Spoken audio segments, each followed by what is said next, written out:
네, 할렐루야. 아멘. 하나님의 은혜와 축복이 가득한 날인 줄 믿습니다. 우리 베푸시는 은혜 속에 여러분 천국 잔치에 초대받은 이 귀한 날 하나님의 은혜와 사랑이 가득하시기를 예수님의 이름으로 간절히 축원합니다. 오늘은 내 집을 채우라 라는 제목으로 함께 말씀을 나누겠습니다. 먼저 서로자고 이렇게 인사 나누시겠습니다. 복음이 생명입니다 라고 인사 나누시겠습니다. 복음이 생명입니다. 복음이 생명입니다. 아멘. 우리 속담 중에 속 빈 자루는 곱게 설 수 없다 이런 말이 있어요. 여러분 빈자루를 갖다 놓고 그 빈자루를 열심히 세우려고 해봐야 빈자루는 서지 않는 것이죠. 그러나 그 안에 무언가를 가득하게 채우게 되면 자루는 아주 빳빳하게 서게 된다는 사실입니다. 여러분 신앙도 그렇습니다. 우리 안에 있어야 할 것이 비어있으면 신앙도 바로 설 수가 없는 거예요. 우리 안에 예수님이 가득해야, 예수님으로 충만해야 우리의 신앙이 바로 설 수가 있다는 것이죠. 그리고 악한 마귀가 들어와서 자꾸 틈타지 못하도록 여러분 기도하고 말씀 보고 성령을 사모하고 하나님 말씀대로 살려고 애쓰고 그것으로 자꾸 채워나갈 때에 신앙은 굳건하게 세워지는 것이죠. 교회도 마찬가지입니다. 여러분 교회가 바로 서기 위해서는 예수님이 머리가 되셔야 돼요. 그리고 성도들이 함께 모여 성도들이 세워져서 사랑하고 교제하며 봉사헌신 구제할 때에 교회는 든든하게 세워져 가는 것이죠. 물론 교회는 단순히 사람을 많이 채우는 것이 목적이 아닙니다. 그러나 교회는 믿음의 사람들이 자꾸자꾸 채워져 나가야 바로 설 수가 있는 줄 믿습니다. 여러분 그러므로 우리는 성전의 채움을 위해서 기도해야 됩니다. 우리 교회가 채워져서 든든히 세워져 나가는 예수님을 머리로 든든히 세워져 나가는 우리 같은 교회가 되기를 예수님의 이름으로 간절히 축원합니다. 첫 번째는요, 주님의 집을 채워야 되는데 끈질기게 주님의 집을 채워야 됩니다. 오늘은 예수님께서 천국 큰 잔치를 비유로 말씀해 주시는 내용이죠. 이 비유를 예수님께서 설명하시게 된 이유가 있습니다. 본문 15절 말씀인데요. 함께 먹는 사람 중에 하나가 이 말을 듣고 이르되 무릇 하나님의 나라에서 떡을 먹는 자는 복되도다 하니, 지금 함께 떡을 먹는 사람 중에 한 사람이 이렇게 이야기하는 겁니다. 무릇 하나님의 나라에서 떡을 먹는 자는 복되도다 이런 말을 하고 있는 거예요. 이 사람이 누군지 정확히 우리는 알 수가 없습니다. 그러나 지금 예수님이 계신 곳을 살펴보면 이 사람이 어떤 사람인지를 대략 짐작하게 돼요. 먼저 14장 1절의 말씀을 보면은 주님이 계신 곳은 지금 바리새인의 지도자의 집이었다고 했어요. 또 7절에 보니까 초대받은 사람들이 많았는데 그 초대받은 사람들이 높은 자리에 앉으려고 그렇게 지금 하고 있다는 거예요.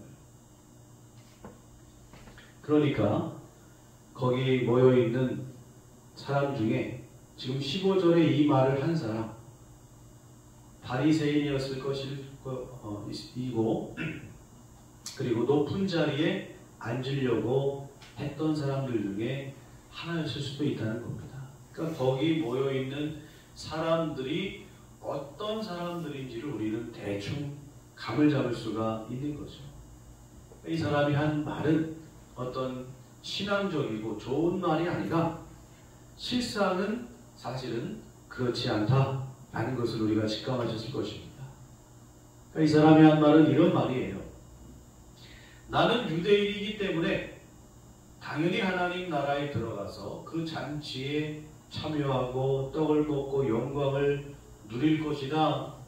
이런 말이에요. 이건 일종의 착각이죠.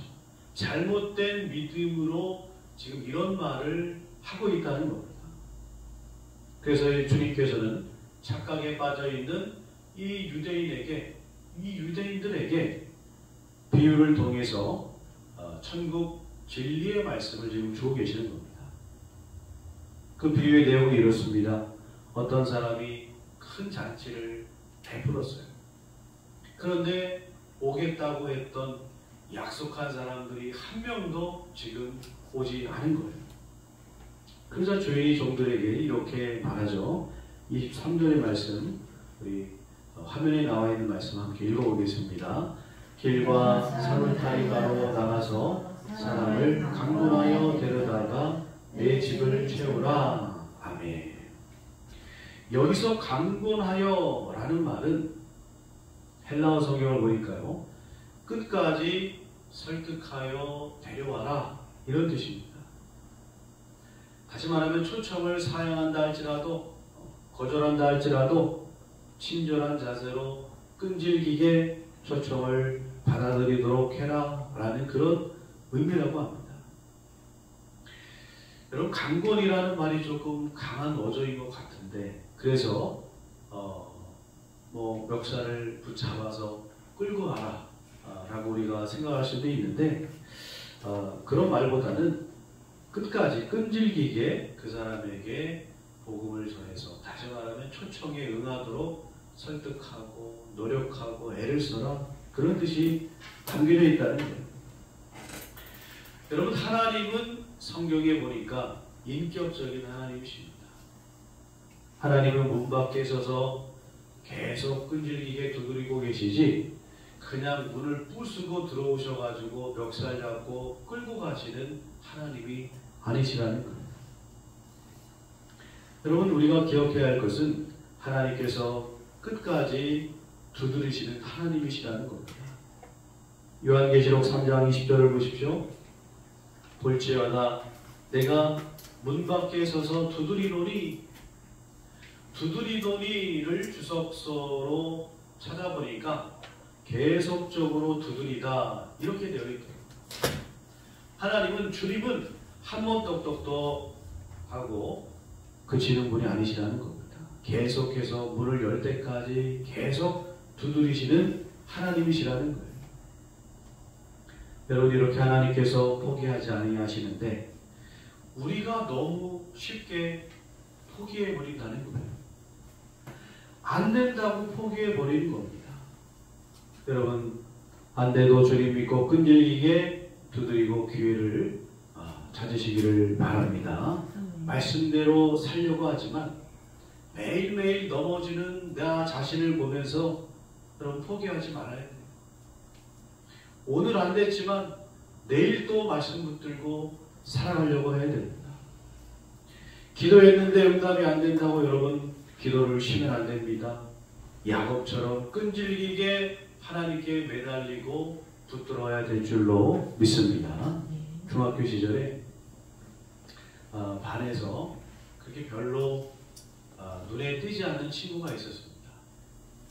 근데 이 친구는 학교에서 좀 싸움 좀 한다는 친구들이 절대로 건들지 않습니다. 왜 그런가 봤더니 이 한 번 싸우면 아주 끈질기게 아주 그냥 붙들고 덤비는 친구라는 거예요. 그래가지고 얘는 건들지 마, 정말 끈덕죠, 안 돼, 그러더라고요. 여러분, 싸움뿐만이 아닙니다. 세상에서도 끈질기게 노력한 사람이 결국에는 승리한다고 하지 않습니까? 오늘 본문의 말씀에 나와 있는 이 주인도 큰 잔치를 베풀고 매우 끈질기게 손님을 초대하고 있어요. 잔치집에 초대한 손님들이 갖가지 핑계를 대면서 오지 않죠. 그랬더니 주인이 말합니다. 시내 거리와 골목으로 나가서 가난한 사람들, 지체 장애가 있는 사람들, 눈먼 사람들, 다리 저는 사람들, 그 사람들 다 데리고 와라. 그래도 자기가 비니까 어떡합니까? 23절에서 저 멀리 시내 변두리까지 나가서 사람들을 억지로라도 데려와라. 그래서 내 집을 가득 채워라. 여러분, 지금 제가 만약에 이 잔치의 주인이었다고 한다면 좀 기분이 언짢았을 것 같아요. 내가 이렇게 좋은 잔치를 베풀었는데, 아니 온다고 했는데 온다는 사람들이 안 오고, 그러면 저 같으면 야, 이거 잔치할 기분 안 난다. 잔치 그만두자. 접자. 그런데 이 주인은 그렇지 않아요. 주인은 포기하지 않습니다. 끈질기게 멀리 나가서까지라도 데리고 와라 라고 하는 것이죠. 여러분, 이것이 우리 하나님의 모습인 줄로 믿습니다. 하나님께서는요, 이렇게 죄인인 인류를 위해서 끈질긴 복음의 구애를 하고 계십니다. 우리 하나님은요, 어찌나 그냥 끈질기게 복음의 구애를, 얘들아 마음을 열어라. 얘들아 그러면 안 돼. 너 심판받아. 지옥 갈 수밖에 없어. 하면서 하나님께서는 이렇게 끈질긴 구애를 하시는데, 여러분 죄송합니다. 우리 그리스도인들이 때로는 너무 약한 소리를 하고 있다는 거예요. 지금 이 시대는 부흥이 안 되는 시대입니다. 어려운 때입니다. 여러분 그렇지 않다는 거예요. 지금도 하나님의 역사는 나타나고 있고 교회는 부흥하고 있는 줄 믿습니다. 우리 교회도 얼마든지 주의 은혜로, 주님 안에서 주의 능력으로 충분히 교회가 부흥할 수 있는 줄 믿습니다. 그 주님 붙들고 끈질기게 인내하고 기도하고 복음 전하고, 그래서 우리 주님의 집을 채워나가는 우리 교회가 되기를 예수님의 이름으로 간절히 축원합니다. 두 번째는요, 우리는 절박한 마음으로 우리 주님의 집을 채워야 될 줄로 믿습니다. 초청을 받은 사람들이 오늘 본문에 보니까 이런저런 이유를 대가면서 오지 않습니다. 그때 주인은 21절에서 이렇게 말하죠. 한번 같이 읽어보겠습니다. 종이 돌아와 주인에게 그대로 구하니 이에 집 주인이 노하여 그 종에게 이르되 빨리 시내 거리와 골목으로 나가서 가난한 자들과 몸 불편한 자들과 맹인들과 저른 자들을 데려오라 하리라. 아멘. 가난한 자들, 몸이 불편한 자들, 맹인들, 그리고 다른 저른 자들 데려오라, 이렇게 운영합니다. 여러분, 우리가 상식적으로 한번 생각해 보십시오. 이 주인이 이렇게 성대한 잔치를 차릴 수 있는 사람입니다. 그 사람은 부자였겠죠. 사회적 지위도 높은 사람이었을 겁니다. 그렇다고 한다면 지금 잔치 자리가 비었다고 해서 그냥 아무나 갖다 막 데려다가 자리를 채울 것이 아니잖아요. 이 정도 지위가 있는 사람이라면 어느 정도 격이 있는 사람, 자격을 갖춘 사람들을 데리고 그 자리에 앉혀야 되는 것이 맞을 텐데, 여러분 지금 말씀을 보십시오. 완전히 그냥 자격이 없어 보이는 그런 사람들을 데리고 오라고 지금 말하고 있는 거예요. 예수님의 비유이지만 우리 주님께서 이렇게 말씀하신 데에는 분명한 이유가 있는 겁니다. 그것은 자격 없는 자라 할지라도 하나님의 초청에, 구원 초청에 얼마든지 임할 수 받을 수 있다라는 것을 말씀해 주고 있는 것이죠. 무자격자라 할지라도 하나님의 구원의 초대장을 받을 수가 있다는 거예요. 여러분, 내 자신을 내가 잘 알 겁니다. 정말 내가 가슴에 손을 얹고 생각해 봤을 때 내가 구원받을 자격이 있는 사람인가요? 내가 봤을 때, 내가 생각했을 때 나는 정말 구원받을 자격이 있는 그런 의인인가요? 아마 그렇게 자부할 수 있는 사람은 한 사람도 없을 거예요. 여러분, 이렇게 하나님께서는 무자격자인 나를 구원해 주신 것도 모자라서 하나님의 자녀가 되는 권세를 주셨다는 거예요. 이게 바로 십자가 은혜인 줄 믿습니다. 또한 본문에 데려오라는 말은 헬라어 에이사고인데요.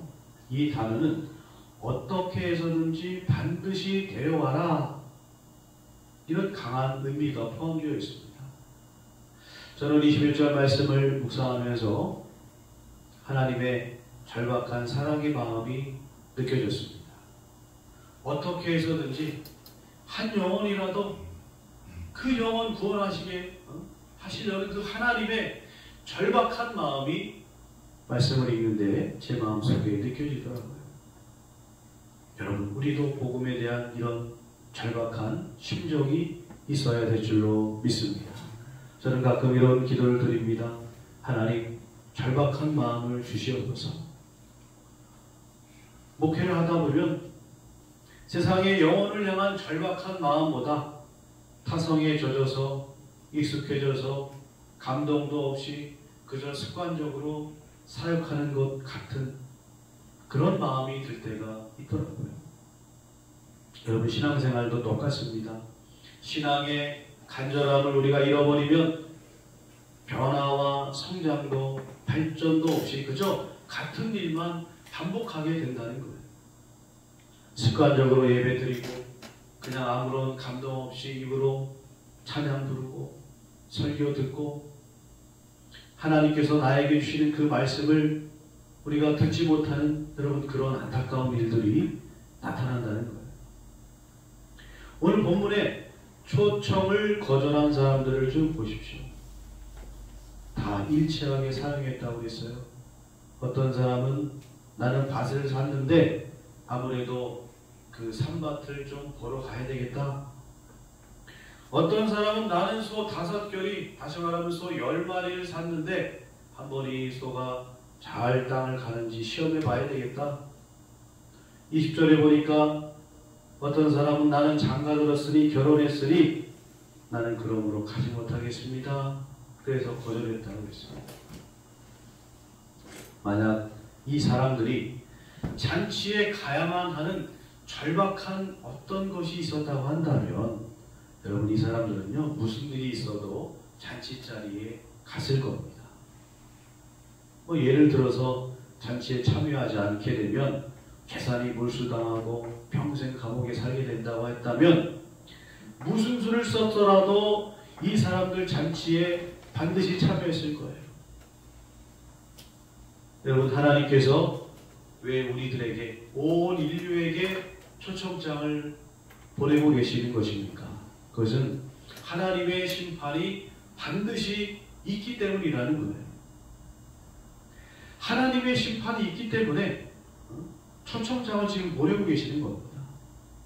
노아 때 인류는 하나님의 홍수 심판 경고를 받았죠. 그러나 사람들이 어떻게 했습니까? 다 거절했어요. 날이 이렇게 좋은데, 아니 비도 안 오는데 산 꼭대기에다가 무슨 배를 짓고 홍수가 온다고 해? 무슨 심판이 있어? 초청을 거절했습니다. 그러나 심판의 날은 반드시 있었다는 거예요. 히브리서 9장 27절 말씀 한번 같이 읽어보겠습니다. 한번 죽는 것은 사람에게 정해진 것이요 그 후에는 심판이 있으리니. 아멘. 여러분, 심판의 때는 나와 상관없는 말이 아닙니다. 우리는 지금 현재보다 더 멀리 있는 하나님의 심판도 바라봐야 돼요. 그 심판의 때를 바라봐야 됩니다. 그러면 우리 마음속에 절박한 심정이 떠오르게 된다는 거예요. 바라기는 하나님의 절박한 그 뜨거운 마음으로 우리도 주님을 전하는 믿음의 사람이 되시기를 예수님의 이름으로 간절히 축원합니다. 세 번째로 우리는 주님께서 말씀하신 내 집을 채우라 라는 말씀에 순종함으로 따라가야 됩니다. 저는 본문 말씀을 묵상하면서 제 마음속에 또 한편에 드는 은혜는 이 종들의 순종하는 모습이었습니다. 초대받은 자들을 데려오라 주인이 17절에 명령하죠. 그랬더니 순종해서 갔습니다. 근데 초청받은 사람들이 거절하죠. 그랬더니 주인이 21절에서 그냥 모든 자격 안 되는 사람들 다 데리고 와라. 그때 또 종들은 순종하며 나아갔습니다. 그래도 자리가 안 찾아 저희는 이번에는 길과 산 울타리로 나가서 라고 합니다. 좀 더 멀리 나가라는 거예요. 그래도 종은 주인의 말에 순종했다는 것입니다. 이 종들 가운데에는 똑똑한 종들도 있었을 거예요. 야, 우리 주인 이상하다. 아니, 잔치 좀 사람이 비면 좀 어때? 아니, 그렇다고 해서 저렇게 자격 안 되는 사람들까지 다 데리고 오라고 그래? 아니, 이번에는 저렇게 멀리까지 데리고 오라고 그래? 그렇게 생각하는 종들도 있었겠죠. 그러나 오늘 말씀해 보니까 누구 하나 이에 대한 표를 달지 않았다는 것이죠. 묵묵히 종들은 순종했습니다. 여러분, 하나님께서는 이 순종의 수고를 결코 잊지 않으신다는 거예요. 아브라함이 어떻게 믿음의 조상으로 역임을 받게 되었습니까? 그는 100살에 얻은 독자 이삭을 모리아산에서 하나님의 명령대로 번제로 드리려고 순종했을 때 아브라함의 믿음을 의로 여기셨다라고 기록하고 있어요. 반면에 사울을 보십시오. 사울왕은 하나님의 명령을 어기고 아말렉과의 전쟁에서 좋은 전리품은 남겨놨습니다. 그러면서 변명하죠. 하나님께 내가 제사 드리려고 이거 다 버리지 않고 내가 남겨놨습니다. 하나님 명령 어긴 다음에 하나님께 제사하겠다고 지금 그렇게 말하고 있는 거예요. 그때 사무엘이 사울왕을 향해서 이렇게 말하는 겁니다. 사무엘이 이르되 여호와께서 번제와 다른 제사를 그의 목소리를 청종하는 것을 좋아하심같이 좋아하시겠나이까? 순종이 제사보다 낫고 듣는 것이 순양의 기름보다 나으니 하나님께 불순종하는 것보다 그러면서 제사를 멋지게 드리는 것, 그것보다 하나님 말씀에 순종하는 것이 훨씬 더 낫다라고 말하고 있는 거예요. 여러분, 여기서 중요한 사실을 또 한 가지 발견하게 됩니다. 그것은 오늘 이 잔치에 초대된 사람들은 다시 말하면 이 잔치는 초대된 사람들만이 올 수 있었지만 이 종들은 언제든지 잔치에 참여할 수 있었다는 거예요. 물론 종이기 때문에 일만 했겠죠. 그럴 수도 있습니다. 그러나 이 주인의 성품을 보건대 아마 종들에게도 푸짐한 대접을 해 주었을 것이라 이렇게 생각이 되어집니다. 어쨌든 일만 해야 됐을 수도 있습니다만 어쨌든 이 종들은 주인의 잔치의 맛을 봤다는 거예요. 본문 24절의 말씀을 보십시오. 내가 너희에게 말하노니 전에 정하였던 그 사람들은 하나도 내 잔치를 맛보지 못하리라 하였다 하시니라. 초청을 거절한 사람들은요, 지위가 어떻든 장관이든 대통령이든 이 주인의 잔치를 맛보지 못했다는 거예요.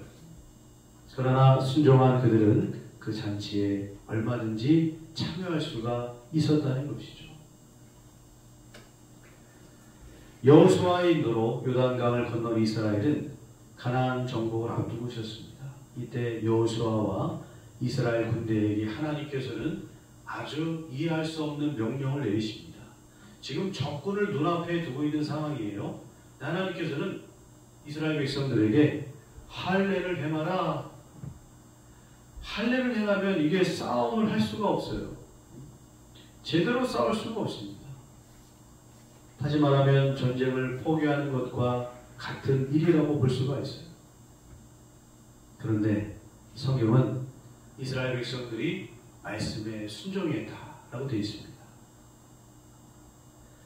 할례 후에 여호수아가 여호와의 군대 장관이 칼을 빼들고 서 있는 것을 보게 됩니다. 하나님께서 함께 하셔서 싸우시겠다라는 것이죠. 여러분, 하나님의 말씀에 순종할 때 하나님의 역사를 경험하게 될 줄로 믿습니다. 어떻게 채울까? 여러분, 겁이 나고 근심하고 원망하고 두려움이 휩싸여 있으면 아무것도 채울 수 없습니다. 우리가 이해되지 않지만 주님 말씀에 순종할 때, 끈질기게 기도할 때, 끈질기게 하나님께 매달릴 때 여러분, 하나님께서 함께 하시는 놀라운 승리의 역사가 우리 교회에 나타나게 될 줄로 믿습니다. 이렇게 오늘 본문의 말씀처럼 끈질기게 절박한 마음으로 순종하여 주님의 집을 채워나가는 우리 갑동교회가 되기를 예수님 이름으로 간절히 축원드립니다. 기도하겠습니다.